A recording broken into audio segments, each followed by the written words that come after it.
Good morning, good afternoon, good evening, and welcome to BWTM Online, a very special news report. Stay with us.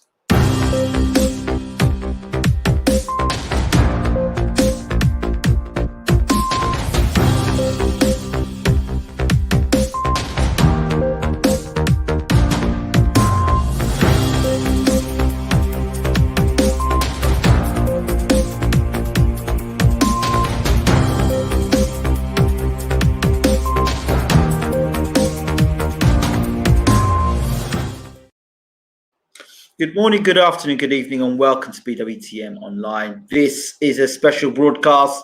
It is broadcasting across all of our YouTube channels and across all of our social media platforms. So if it's on Facebook, it's on Twitter, it's on Instagram, it's all over the place this video will be. And this is a video I want all people to listen to, have a look at, and then judge for yourself afterwards.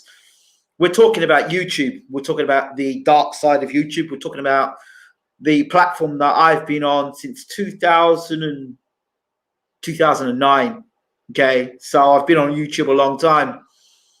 I've seen the highest of the highs with big YouTube or fairly big YouTube views on a constant basis, and I've been the lowest of the lows, having top people in the room and having very few views to it. See, when I do these videos, it's not about me, it's about the collective. It's not about myself, it's about the collective. And it's about other people out there in YouTube who may be getting disheartened by putting work out there all the time and not getting the views that they think. Oh, it's not because you got good content. You haven't got good content. So you improve the content, you improve the sound, you improve the videos. Oh, it's not because of good content, it's something else. No, there is something to it. And I've got an article I'm going to bring out now for you. I'll tell you what triggered this off. It's for a long time now I've been saying that YouTube have been playing games. And people close to me have felt the same things too. People that I talk to closely, not people I talk to on the phone once in a while, people I talk to on maybe a daily or weekly basis of watch this stuff, this nonsense. Now, I did a video earlier on today. It was this video there I did here about Jay Diaz in boxing. So afterwards, I've been using independent analytic to watch and see what the hell is going on YouTube, to see whether it's just me or just, you know, it is actually YouTube. Check this out. So if you look here, down here, you'll see. Let me bring this up big for you. There, let's get this up for you. Can I get this big for you? I don't know if I can get it big, but basically, you'll see here. Down here, it's got 641,000 views, right? For this video I did. The same video, by the way, by the independent. But it comes up here. That's 39 views. Now, if you've got 641 views here, people are more likely to watch that video than they are to watch the one with 39 views. And of course, it comes with great disrespect, because people look at views and say, well, they validate your channel based on your views. He's only got 39 views. It don't mean anything. I did interview him. It's only 100 views. And you get the disrespect for people across YouTube that look at views and say, well, because people have got views, it means something. And yes, it does mean something if those views are valid and are being counted. So let me go back a second and let me come out of this a second. Let me come out of this. I'm going to take you to something that's actually going on at the moment within YouTube. Good afternoon, Cameron. Watch this. I'll show you something. I'm not alone in this. I've been filming this a long time, but of course, mainstream media doesn't report these sort of things. So let me just click to a little article here for you. Oh boy. Let me get the article for you. I didn't think anything of it. You don't at times. Let me get the article up. I don't care what you all think, by the way. I've gone beyond thinking, caring what people think. I put the information out there and then you make your own decisions afterwards. Check this out. So, and this is currently going on in America. Check this. Racism for profit. Now, I haven't read the whole article, but I had heard about it before. Black content creators sue YouTube over discriminatory access restrictions. Okay. 17th of June, 2020, class action. This is basically lawsuits. A group of black content creators have filed a proposed class action lawsuit this week against Google LLC, YouTube LLC, and Alphabet Inc. over what they claim is overt, intentional, and systematic racial discrimination against the black community. According to a lawsuit out of California federal court, the defendants use their absolute control over YouTube users' posting, viewing, engagement, advertising, personal data, and revenue monetization to place unlawful restrictions on certain content creators despite perpetuating to maintain an equal access policy that applies viewpoint neutral content rules and criteria to all videos. Meanwhile, the defense allegedly exclude their own platform material from access restrictions, even when the content violates the platform's terms of service, or TOS, thereby allowing the companies to reap substantial profits. The lawsuit claims the defendant's intentional and systematical racial discrimination not only violates the terms of their contract, but oversteps federal and state anti-discrimination, false advertising, unlawful business practice, and free speech laws. In short, the complaint states defendants' use of racism for profit is every bit unlawful as ideological racism, since in either case it discriminates against plaintiffs because they are African Americans or members of another protected race classification under the law. So this is not me. This is not what I'm thinking. This is what is basically going on at YouTube. With great power comes great conflict of interest, lawsuit alleges. The 239-page lawsuit paints a picture of the defense as members of the largest business enterprise in the world, with absolute control over roughly 95% of all video content available to the public. At the center of the suit is YouTube, Google's online platform, used by a staggering 2.3 billion consumers. 2.3 billion consumers! And I can only get 38 views. Shut up, man. The case claims the defendant shuffled between three conflicting and irreconcilable, I can't even say the word today because I'm so mad, roles in connection with YouTube that allows them to boost their own interests while unfairly targeting competition. On one hand, the suit explains the defendants act as an internal service provider with the right to host, review, curate, and monetize video content posted by third-party users in exchange for access to YouTube content and services. Decisions regarding access to video content are perpetually based on viewpoint neutral rules that apply equal to all, the lawsuit states.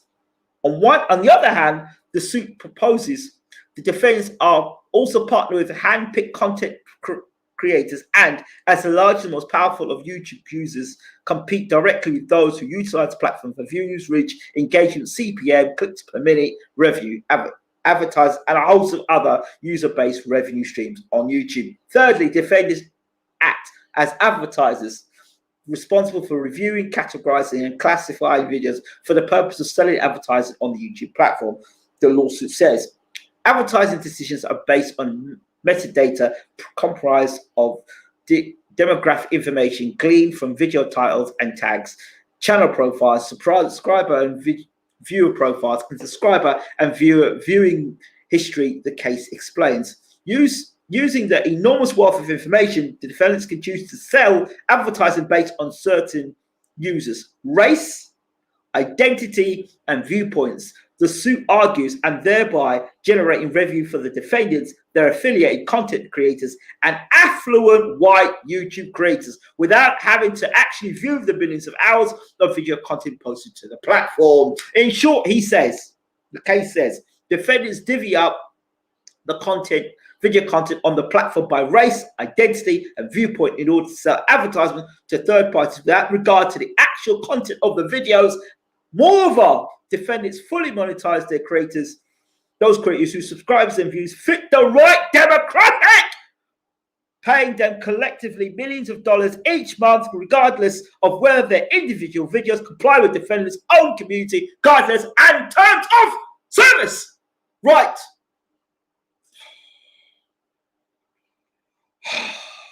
Okay, let me continue. According to the case, The power wielded by YouTube, Google, and Alphabet through the conflicting roles allows the defendants to, under the guise of keeping the site safe for users, arbitrarily, capriciously, and deceptively restrict access to the competitors' content while promoting unfettered access to their own content regardless of whether it violates its own guidelines. That's why you can watch certain videos on YouTube and see a cat taking a piss and get 20 million views, and a person talking about bringing a community together only getting 100 views. That's the kind of BS that goes on YouTube.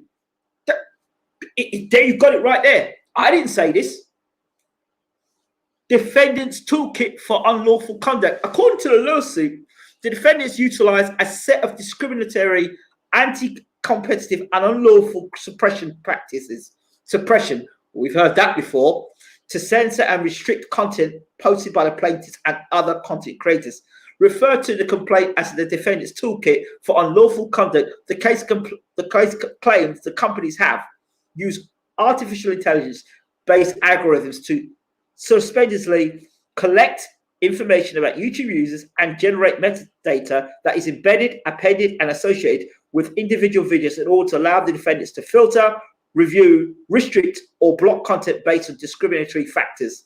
Excluded black content creators from full revenue generation merely because of the metadata indicate that the video contains references to the terms BLM, black, white, racism, racial profiling, police shooting, police brutality, Black Lives Matters, the names of individuals killed by law enforcement, and other terms of euphemisms known as, and particularly to the black community. Wrongfully flagged, some videos are unavailable when the YouTube users have activated the site's restricted mode, even though the videos do not include content talking about drug use or abuse or drinking alcohol in videos, overly detailed conversation or depictions of sexual activity, graphic depictions of violence, violent acts, natural disasters and tragedies, or even violence in the news. Videos that cover specific details about events relating to terrorism, war, criminal, and political conflicts that resulted in death and serious injury. Even in no graphical imagery is shown, inappropriate language, including profanity, and video content is gratuitously incendiary, inflammatory, and demeaning towards an individual group. You know what? I'm going to click this link here. I'm sharing it so all of you can see the link yourself. I'm sharing it today so you all can see this. Check this. We're flaming them up today. This is going to go on all the platforms, whether it be Facebook, Twitter, YouTube, Instagram. It's getting flamed up. Everyone's getting it today. Everyone's getting this link today, so they can read and do the research themselves. Designated videos that discuss serious issues or current events include important to the black community as not family friendly and exclude them from YouTube's search functions, rendering them essentially invisible to those using the platform. Allowed any user, including racist, sexist, white supremacy, neo-Nazi, and hate speech trolls, to report and flag videos believed to violate YouTube's terms and service without verifying the supposed violations. Yep, I know there's a few of them on my channel that are there. The ones hitting the dislike button, we know that you're reporting us. Allowed any user, including any user, interfered with the plaintiffs and others' live stream broadcast by stopping the broadcast, intentionally slowing broadcast speeds, inserting content into the video that is entirely unrelated and often offensive, misogynistic, racist, or obscene, removing viewers' positive comments, and disconnecting individual views or in the process of leaving positive comments. Yep, that happens on my channel as well. Excluded videos posted by the plaintiffs from YouTube's Up Next and trending recommendations on YouTube screens. Yes, that happens as well. Frozen number of... Listen to this! Bullshit! Listen, excluded videos posted by the plaintiffs from YouTube's Okay. Froze the number of subscribers, numbers of views, and view times, metrics used by the defendants to determine monetization and other perks on the analytic page from the plaintiff's channels. This is what's been happening to me for absolute years. Do you know what? On my YouTube channel at the moment, we're on 13,000 subscribers. And do you know, every day YouTube are taking 50 subscribers off of my channel. I kid you not. I swear to God, this is what's going on now on YouTube. Maybe you'll see something else as well. On the independent analytics of my YouTube channel, there is 119,000 subscribers. Yet on YouTube, I've only got 13,000 subscribers. So you tell me what the hell is going on. This is in court, by the way. Promoted and monetized videos that include hate speeches against the plaintiffs and the black community, even after the plaintiffs and the subscribers flagged such videos, and ignored and delayed appeals by the plaintiffs to restore monetizations to a video and lift restrictions. Now, I do know that Brother Willie, one of the very, very popular YouTubers, went to town on YouTube and was taking them to court, and they restored these videos immediately. The result of the defendants' allegation actions, according to the lawsuit, is that the plaintiffs and their other marginalized content creators have lost the subscribers, viewership, and revenue while being unable to freely discuss topics and issues that have been important to members of their community. Of one particular note, in the case of another lawsuit filed in August 2019 by a group of prominent LGBTQ content creators who argued that defendants wielded a striking similar toolkit of unlawful speech suppression to discriminate against video content posted or viewed by members of the LGBTQ community. So, the defendants have some serious explaining to do. According to the lawsuit, the defendants' public stance has been that YouTube's content and access restrictions are in the product of good faith, viewpoint neutral, and identity blind content reviews and decisions. Regardless of the company's policies and public statements, the lawsuit argues that discriminatory conduct alleged in the complaints have been nothing but knowing, intentional, and systematic, whether motivated by defendants' race, animus, or a desire to use racial profiling to increase profits. The case notes that in June 11, 2020, YouTube CEO, I can't stand this woman, Susan whatever her name, announced that YouTube, in conjunction with Alphabet, was starting a 10 million fund dedicated to amplifying and in developing the voice of YouTube black creators and artists and their stories. The plaintiffs argue that in light of YouTube's stated instance that we need to do more to dismantle systematic racism, the defendants have some serious explaining to do regarding the treatment of the plaintiffs and the other content creators using the platform. According to the case, the plaintiffs would prefer the defendants spread their money to stop the racial practicing that pervade the YouTube platform.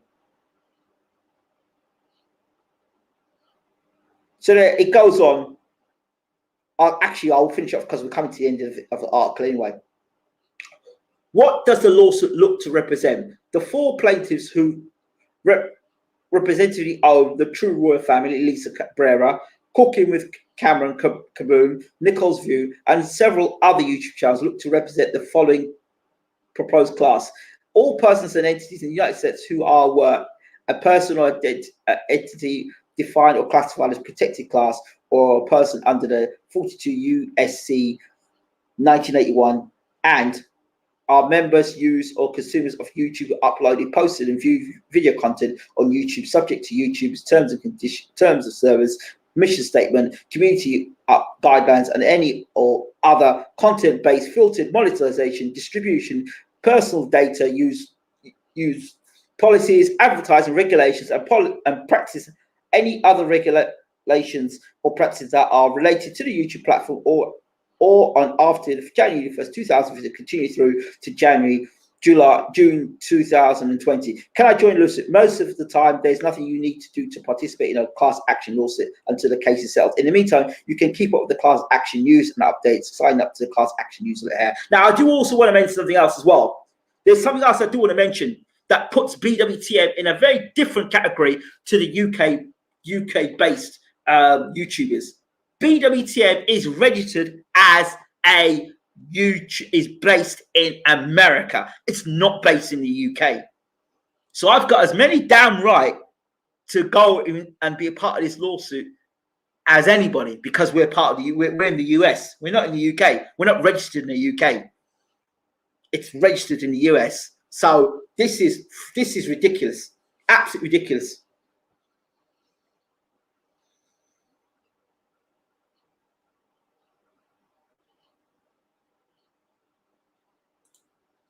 So there we go. Think what you want. So the next time you come across on our channel and you go, oh, you've only got a few views, you know what's really going on. You know the BS that's going on. This is unacceptable. Totally unacceptable. You know what? That is unacceptable. Totally unacceptable. YouTube won't be hearing the last of me. And I know you're listening. You ain't hearing the last thing on this one. Believe me. Believe me, you're not hearing the last on this one. Action has to be taken here. Action will be taken. It will be taken. You think 641...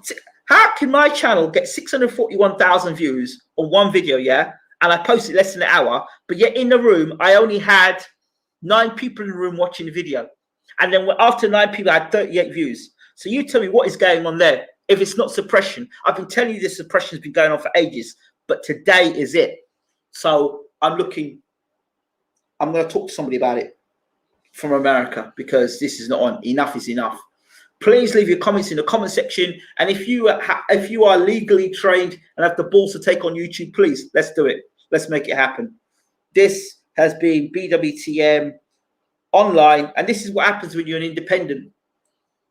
You're not following the crowd. This is BWTM online, black and proud.